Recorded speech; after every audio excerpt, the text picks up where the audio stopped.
When I raised my glass that night, I wasn't celebrating. I was surviving. Everyone in the room had gone silent, frozen mid-laughter, mid-drink, mid-breath. And there I was, staring at the man I loved, as he shouted, "Yes, Dylan and I slept together. He's better now. Get out." For a second, I didn't even feel the floor beneath me, just this weightless, dizzy quiet. Then I lifted my glass, looked him dead in the eyes, and said softly, "To honesty." The wine burned on my tongue. The room blurred. I turned and I walked out. But let me go back to where it started, before the noise, before the audience, before everything cracked. My name is Nancy Scholes. I'm 28, and I'm an architect. The kind who stays late at the office obsessing over clean lines and quiet symmetry. I like things that make sense. Spaces, blueprints, even emotions if they'd let me. Jack Bearfield was the opposite of all that. He was motion laughter light, a PR manager who could charm anyone into believing anything, including me. When we met, it felt like color flooding into a grayscale life. He was magnetic, always talking, always connecting, always being seen. I wasn't used to people like that, but Jack made me feel visible too. He used to say, "You steady me, Nancy. You make the noise stop." I believed him. For the first year it worked. We built a rhythm, his chaos orbiting my calm. But somewhere in between the client dinners, the rooftop cocktails, and the networking events, I started feeling like background music in his story. He'd come home late, smelling like cologne and champagne, telling stories about his team, especially Dylan. "He's hilarious," Jack would say, laughing as he texted back under the table. "Just office banter." I told myself not to be that girlfriend, the paranoid one. I smiled, nodded, said I trusted him. But trust, I've learned, isn't silence. It's a choice you have to keep remaking, and I was starting to hesitate. One night, he came home glowing. "You'll never believe it," he said, flopping on the couch. Dylan jokingly proposed during our pitch today. He laughed, expecting me to laugh too. I did, but inside something twisted. It wasn't the joke, it was the tone. The way he blushed, not embarrassment, but pride. Then came the comparisons. Mark took his girlfriend to Paris for the weekend he'd tease. "You could be a bit more spontaneous, Nancy." I smiled and said, "I'm not competing with your coworkers." He rolled his eyes. "You're too serious sometimes." That's the thing about emotional paper cuts, they don't bleed right away. They just sting later when it's too late to say, "That hurt." When we moved in together, I thought maybe things would settle. We found a small 2-bedroom near the river. It was the first space that truly felt like ours. We spent weekends painting walls, arguing over curtain colors, building IKEA furniture until 2 a.m.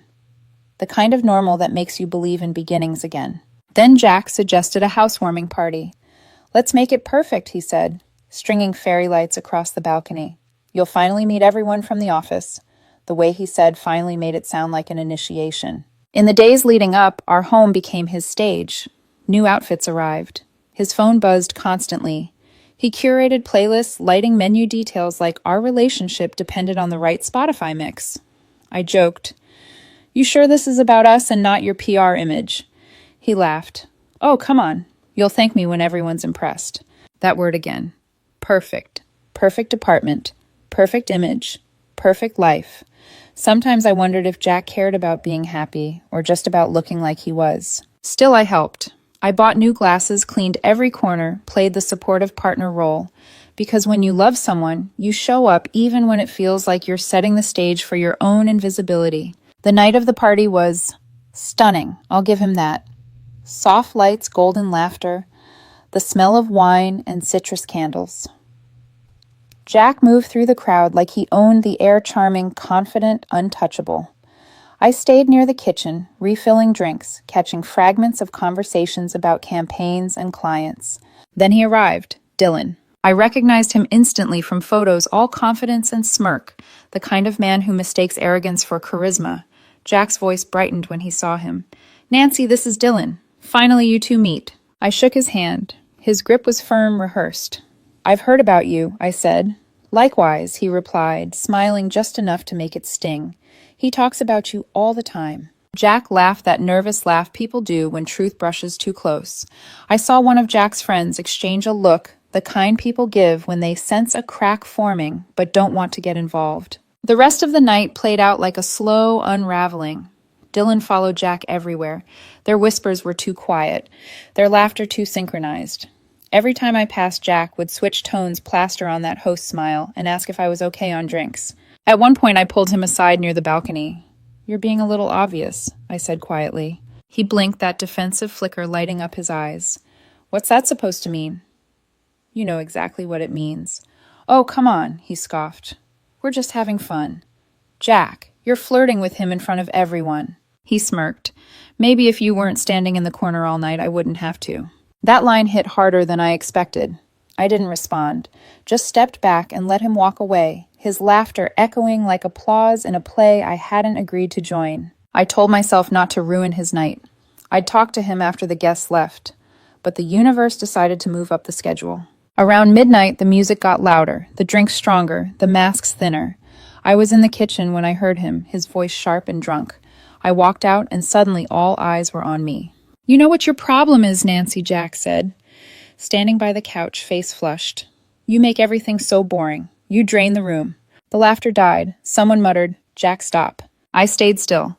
"You've had too much to drink. Maybe we should—" "Oh, don't patronize me." He took a step closer. "You think being quiet makes you better? That's not love, Nancy. That's control."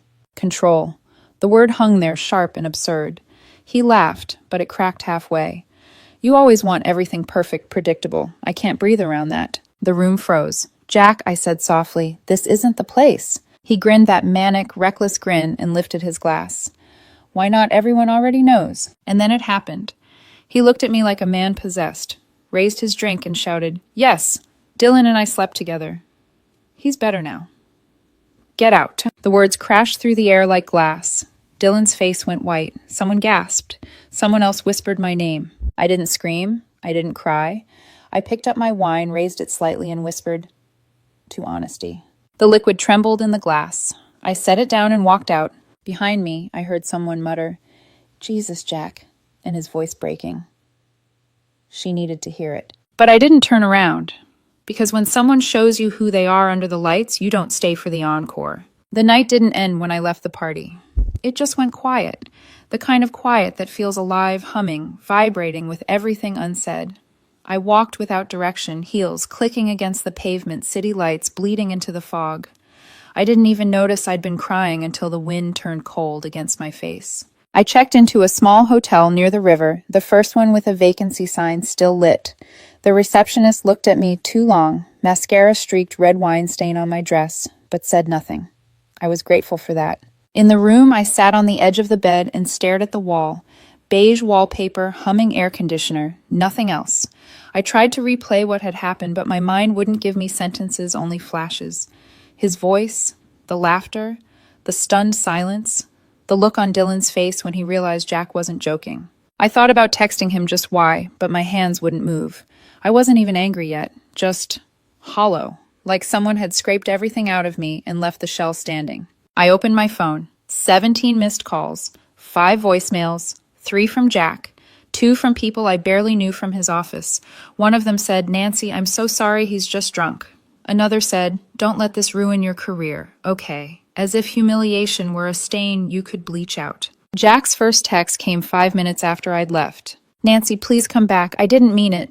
Nancy, can we talk? You misunderstood." Nancy, I was drunk. It wasn't what it sounded like. But it was. People don't confess what isn't already true. I turned the phone face down and stared at the ceiling. There was this strange heaviness pressing on my chest. Not heartbreak, not rage, something quieter.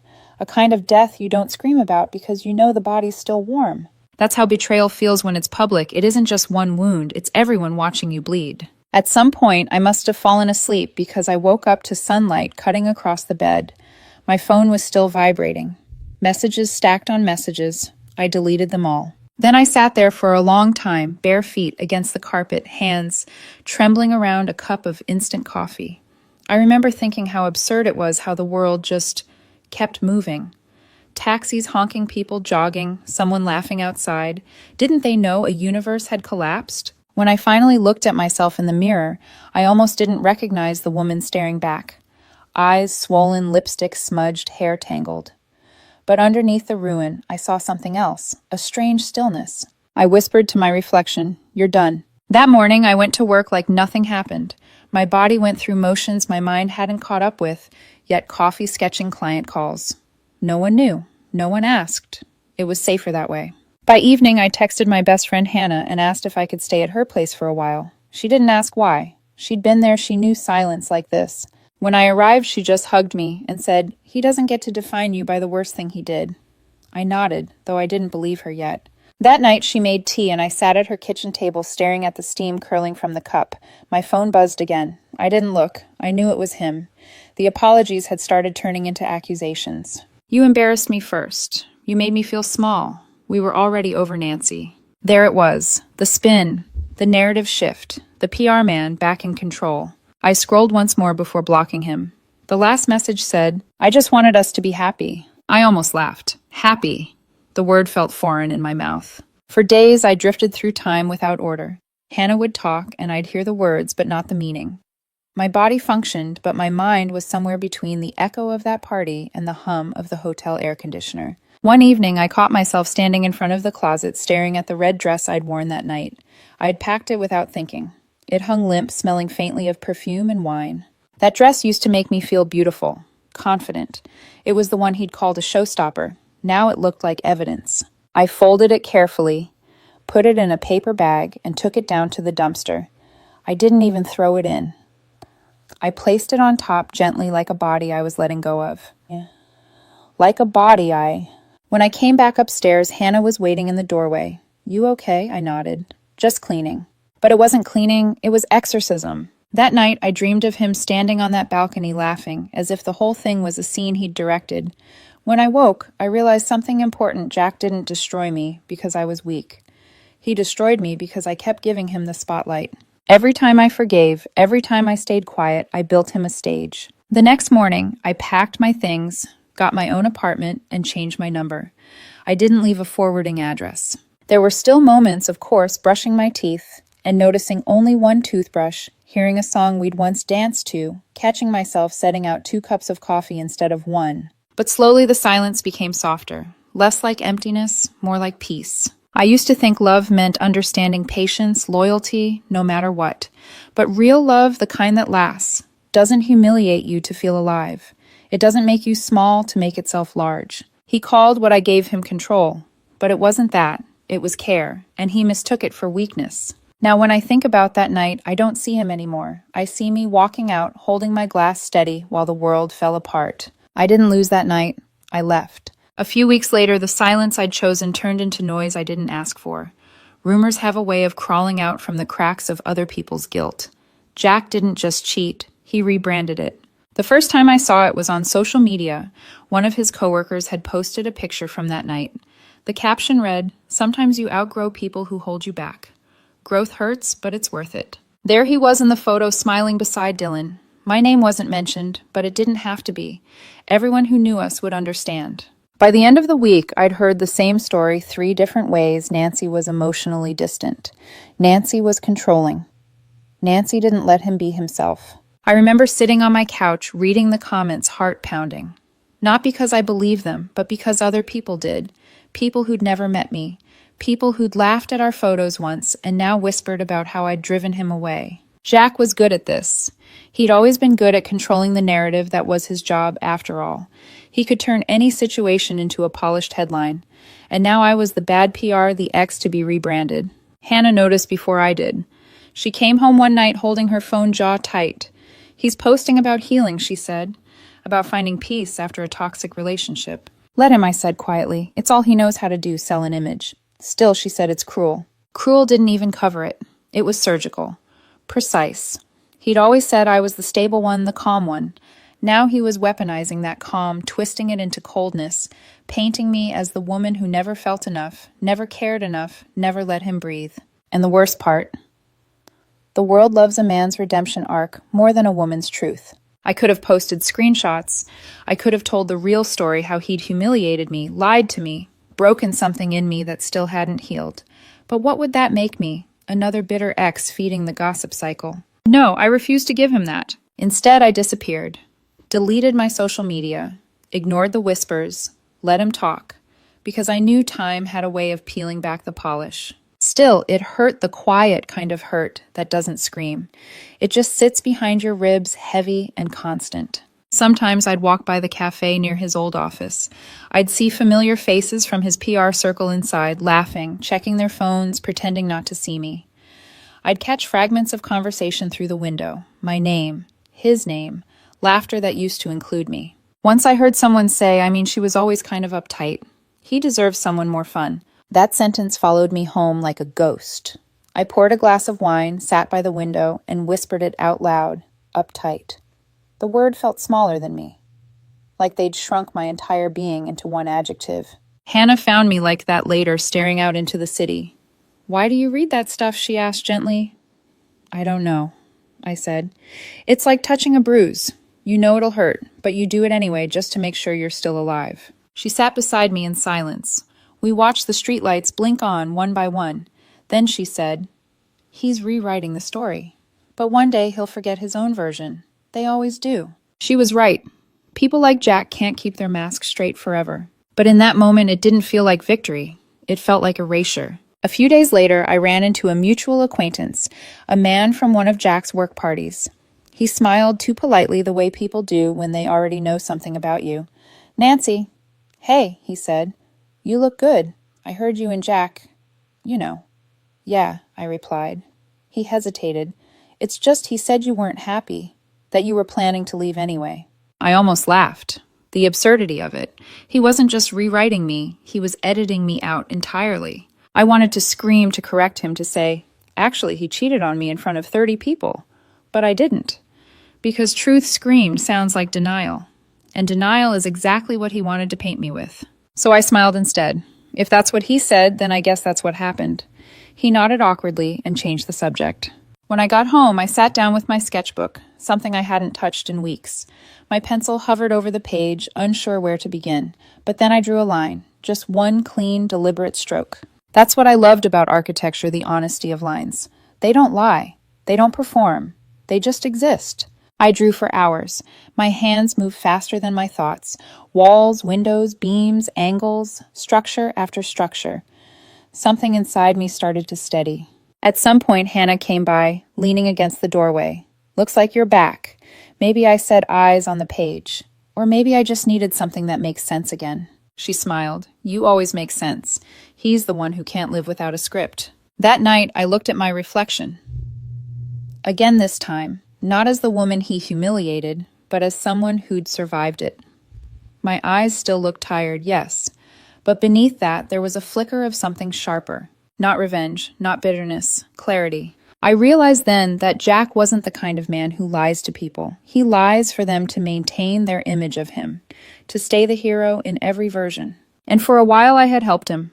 Every quiet nod, every forgiving smile, every time I told myself he didn't mean it. I'd been part of his PR team without even realizing it. No more. I wasn't going to be his redemption arc. That night I opened my old laptop and started applying for a new job somewhere far from the firm we both used to know. Somewhere no one cared about who cheated on whom, only about blueprints and deadlines. When I closed the screen, the room was quiet again, but this time it wasn't heavy. It was mine. 6 months later, I'd almost forgotten what Jack's voice sounded like. Not completely echoes lingered, the way certain songs stay stuck in your head, but it had faded into background noise. I'd moved into my own apartment by then, small and minimal, with white walls and wide windows that caught the morning light. Silence finally sounded like peace instead of punishment. I didn't think about him much anymore. Until one Friday evening, Hannah came over, holding her phone like it contained a secret she couldn't wait to spill. "You're not going to believe this," she said, dropping onto my couch. "What Jack got fired." I blinked. "From the agency." She nodded, scrolling. Apparently he took credit for a coworker's campaign pitch. Dylan's, actually. For a moment, I just stared at her. "You're kidding." "Nope. It's all over their LinkedIn. His name's gone. People are talking." I leaned back, exhaling slowly. I didn't feel the rush of satisfaction I thought I would. Just this stillness. The quiet understanding that what falls apart on its own doesn't need your push. "I guess Karma finally sent the invoice," Hannah said. I smiled faintly. "Yeah, and she doesn't accept installments." Later that night, I went online out of curiosity, not to stalk, just to see. His Instagram looked different. half the photos gone. The captions that once screamed, #hustle, #success, #grind had vanished. His follower count had dropped, and the ones who used to comment hearts and fire emojis, silent. That's how PR collapses, not in scandal, but in the absence of applause. Scrolling further, I saw that Dylan had removed him from his tagged photos. Their friendship had clearly dissolved after the fallout. Apparently, Dylan had come clean to their boss about the stolen pitch. The same Dylan he'd humiliated me for. It's funny, the world has a way of circling back, slowly, quietly. I closed the app and sat on the floor of my living room, the city lights spilling across the hardwood. My reflection in the window looked calm, not triumphant, not vengeful, just free. I poured a glass of wine, took a sip, and whispered, "To erosion," because that's what karma really is. Not an explosion, not fire raining from the sky, but erosion. A slow wearing down of what's built on lies until there's nothing left to stand on. That weekend, I met an old colleague for coffee. She'd heard the rumors, too. He always had a way of stepping on people, she said. I'm not surprised. Neither am I replied. He spent too long pretending the floor was a mirror. After that conversation, I walked by our old apartment, the one near the river. The curtains were drawn, balcony plants, dead fairy lights, tangled and dusty. The building looked smaller than I remembered, like grief had shrunk it. I didn't stop, I just kept walking. That night, I finally unpacked the last box I'd avoided since moving in. Inside was a photo frame face down at the bottom, the two of us smiling at some event, him in a gray suit, me in that red dress. The image looked like two strangers posing as lovers. I slid the photo out, tore it once, and dropped it in the bin. No rage, no tears, just the soft rip of paper and the release of what no longer needed to exist. Hannah texted me later. "Feels good, doesn't it?" I replied. "It doesn't feel at all. And maybe that's the good part. Because there's a kind of peace that comes not from forgiveness, but from indifference when someone's story no longer needs an ending in yours." A week later, I got an email from my firm offering a position on a new project, a modern community library in the countryside. It wasn't glamorous, but it was mine. A chance to build something from the ground up where structure meant stability, not performance. The first day on site, I stood among the raw, concrete walls, the smell of rain in the air, and thought, this is what real rebuilding looks like. Not online apologies, not grand gestures, just steady work, quiet days, and foundations that don't lie. At night, I'd come home, shower, off the dust light, a candle, and sit by the window sketching until my eyelids grew heavy. The world outside kept turning headlines, gossip, PR campaigns, but none of it touched me anymore. I hadn't won anything. I'd simply stopped playing. Sometimes Hannah would ask, "Do you ever wonder if he regrets it?" I'd shrug, maybe, but that's between him and the mirror. Because I'd learned something no one teaches you about closure. You don't have to watch your enemy fall. Sometimes it's enough just to know you're not under them anymore. One night before bed, I stood in front of my window again. Same glass, same skyline, and whispered the line that had followed me for months. Karma doesn't knock, it leaks. And tonight I could finally see the puddle forming. It had been nearly a year since that night. Long enough that people stopped asking, stopped whispering, stopped remembering. But on a random Thursday afternoon, while I was finalizing drawings for the library project, an old name appeared in my inbox. From Jack Bearfield.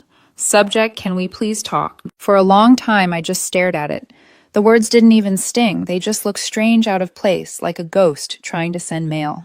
I clicked it open. Nancy, I know I don't deserve your time, but I've been thinking about you lately, about everything. What I said that night was cruel. I was trying to hurt you because I hated how small I felt. You were always good to me, and I took advantage of that. I've been in therapy. I'm learning about my patterns, my ego, how I destroy the things I love. You didn't deserve that. I hope you're doing well. I just needed to tell you I'm sorry, truly. I read it once, then again, then a third time slower. It wasn't the words that caught me, it was the tone. He still wrote like a man addressing an audience, like the apology was a press release. The structure was perfect, the self-awareness neatly packaged. I almost smiled. He'd learned the language of remorse, not the feeling of it. But what surprised me wasn't the apology. It was how little space it took up inside me. A year ago, that message would have cracked me open. Now it just landed and sank without a ripple. I closed the laptop and leaned back in my chair. The library sketches were spread across the desk. Clean lines, open light foundations that made sense. That was the difference between then and now. My world finally had structure again. Still, I couldn't help replaying a few fragments his laughter that night, his face when he realized what he'd said. For so long, those memories had been knives.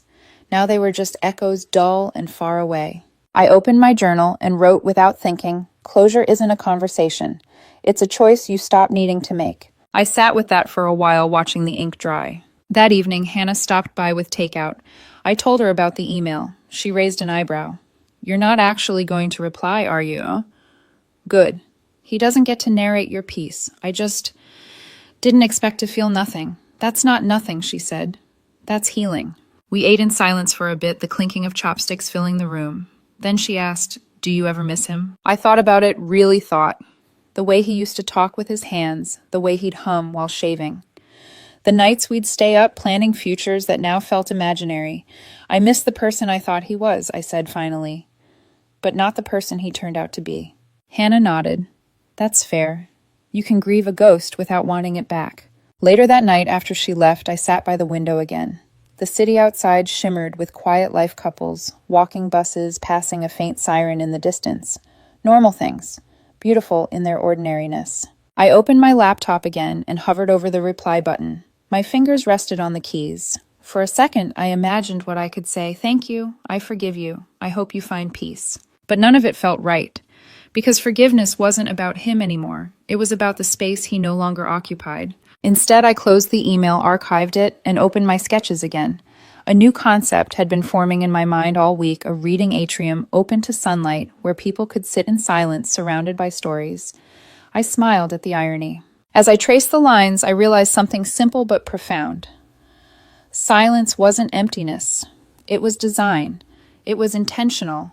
It meant choosing what stayed and what didn't. That night, I poured a small glass of wine and stepped onto the balcony. The air smelled like rain. I raised the glass, just like I had the night everything fell apart, but this time the toast wasn't bitter. To lessons, I whispered, and to never repeating them. A part of me knew he'd probably wait for a reply. Maybe he'd check his inbox every day for a while. Maybe he'd tell himself he'd done the right thing, said the right words, earned forgiveness. But none of that had anything to do with me. He could perform his redemption for someone else. My silence wasn't rejection.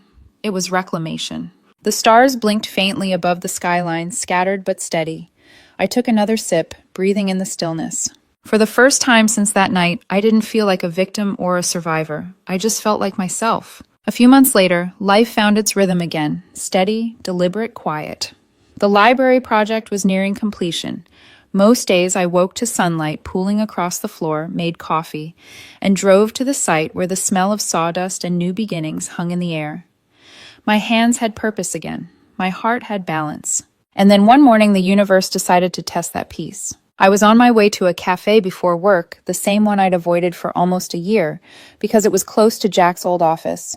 The rain had just stopped, streets still glistening the sky, soft and gray.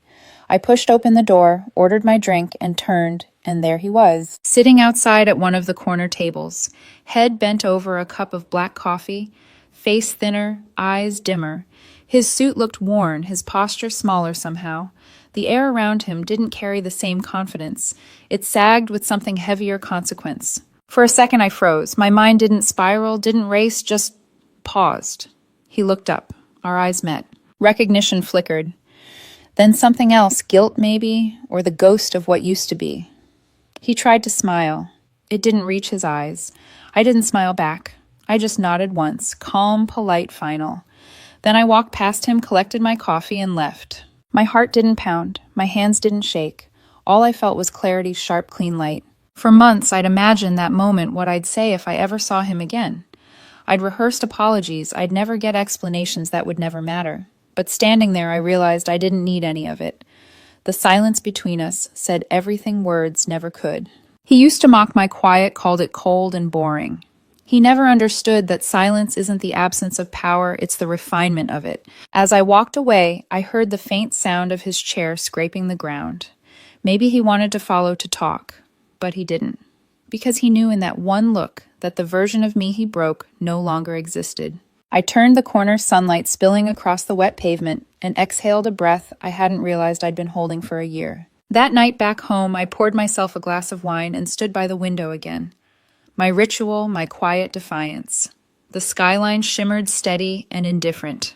I thought about everything I'd learned in the space his absence left behind. Love isn't proof you give someone, it's peace you build with them. And when someone mistakes your calm for control, your loyalty for weakness, you don't fix it. You walk away before they teach you to shrink. I raised my glass not to revenge, not to closure, but to understanding. Funny, I murmured. He once said silence scared him. Turns out it became my greatest weapon. I thought back to that party, the fairy lights, the red dress, the sharp sting of betrayal that once defined me. Now the memory felt distant, like a photograph I'd long stopped looking at. He performed love. I learned peace. The two are never the same. I turned off the lights, letting the city glow paint soft patterns across the floor. Tomorrow I'd be back at the construction site, sleeves rolled up, blueprints in hand, building something solid, something real. Not perfect, just honest. And for the first time since that